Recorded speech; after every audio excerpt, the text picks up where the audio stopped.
Arafat Rahman cocoa এমন এক সময়ে মৃত্যুবরণ করেছেন, এটি স্বাভাবিক মৃত্যু নয়, এটি ষড়যন্ত্রমূলকভাবে আরাফাত রহমান কোকোকে মৃত্যুর দিকে ঠেলে দিয়েছিল আওয়ামী ফ্যাসিবাদের দুঃশাসনের যে আমরা ভয়ঙ্কর ক্রান্তিকাল দেখেছি সেই সময়।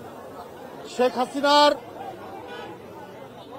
বিভৎস পৈশাচিকতার শিকার আরাফাত রহমান কোকো। সে না পেয়েছে সুচিকিৎসা, না পেয়েছে পরিবারের সান্নিধ্য, দেশনেত্রীকে বালির ট্রাক দিয়ে অবরুদ্ধ করে দেশের স্বাভাবিক বিরোধী দলীয় রাজনীতির গতিপথকে রুদ্ধ করে শেখ হাসিনা ফ্যাসিজম নাৎসিজমের যে বিষাক্ত থাবা বিস্তার করেছিলেন, তারই সেই থাবায় আরাফাত রহমান কোকো পৃথিবী থেকে চিরদিনের জন্য চলে গিয়েছেন। সাংবাদিক বন্ধুরা, এ বিষয়ে আপনারা আরো ভালো জানেন সেদিনের কি পরিস্থিতি ছিল। 2015 সালের 24শে জানুয়ারি যখন তার লাশ নিয়ে আসা হয়, তখন বেগম খালেদা জিয়া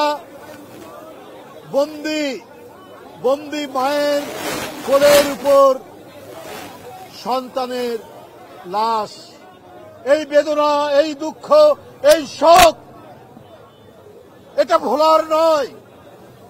শুধু বিএনপি বা বিএনপির নেতাকর্মী নয়, গোটা জাতি সেদিনের সেই দৃশ্য, সেই বিয়োগান্তক দৃশ্য, সেই শোকাবহ ঘটনা অবলোকন করে দুঃখে বেদনায় মুষড়ে পড়েছিল।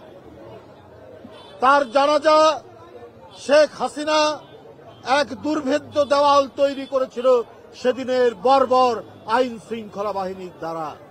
কিন্তু সেই দুর্ভেদ্য দেওয়াল ভেদ করে লাখো জনতা জানিয়ে দিয়েছে শেখ হাসিনা অত্যাচারী, শেখ হাসিনা বর্বর, শেখ হাসিনা পৈশাচিক। যে একটি ধর্মীয় অনুষ্ঠান, একজনের জানাজা, সেই জানাজাতেও সে পৈশাচিকভাবে বাধা দিয়েছে। সেখান থেকে অনেক নেতাকর্মীকে, অনেক লোককে গ্রেপ্তার করা হয়েছে।